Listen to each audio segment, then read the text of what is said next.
In this video, you'll learn how to perform real ear measurements, or REMs, with a Primus system.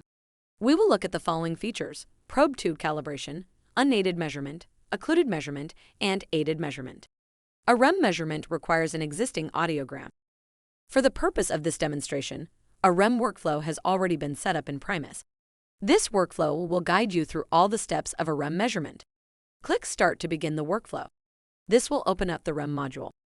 Primus provides predefined editable settings such as how to change signal type and measurement start level. If anything is changed, remember to save. To operate the REM measurement, use the Primus control panel below the graphs. To start a measurement, click on the play button or use the spacebar. Prior to running a measurement, the probe tube needs to be calibrated. Calibration should be done each time the probe tubes are exchanged. Place the probe tube in front of the reference microphone and hold them 20 to 30 centimeters in front of the speaker, facing the speaker with the microphones. To start the probe tube calibration, click on the calibration icon, or when selecting a test type the first time in a session, the system will recommend a calibration. To be time efficient, choose to calibrate both ears and click play. The response of the microphone should ideally be in the center of the green area. The system automatically runs a quality check of the calibration and will start a second calibration if needed. The first measurement is the unaided measurement to determine the individual real ear unaided gain of the client, abbreviated as REUG. REUG represents the natural amplification of the ear canal. Place the REM probe on the ear of the client. Insert the probe tube approximately 27 millimeters into the canal, ideally 5 millimeters in front of the tympanic membrane. The desired insertion depth can be marked on the probe tube with the black marker ring, then start the measurement. The result of the measurement should not go below -5 dB, at specifically 6 kHz.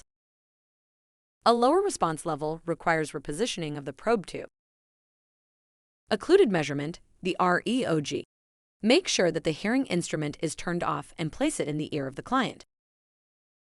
The measurement indicates how the hearing instrument's physical form influences the ear canal acoustics. In this case, the occluded gain is a bit below the unaided gain across frequencies. Decide whether to use the regular aided measurement or the open fitting mode. Aided measurement, the REAR.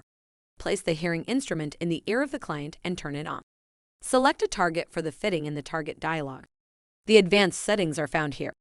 The chosen target appears on the screen, represented as a black line.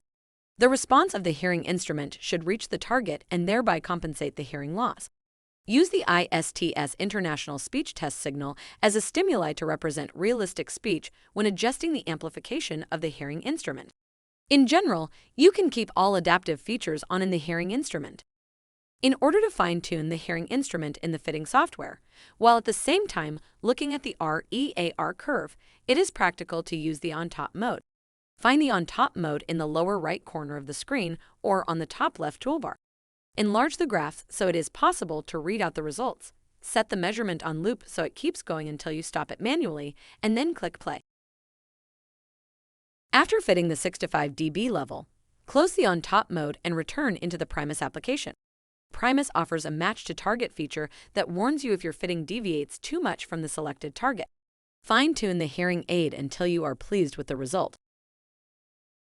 Now run the measurements on the additional levels needed to make sure the hearing instrument works as you want it to. For example, for soft speech 50 dB and finally loud speech 80 dB.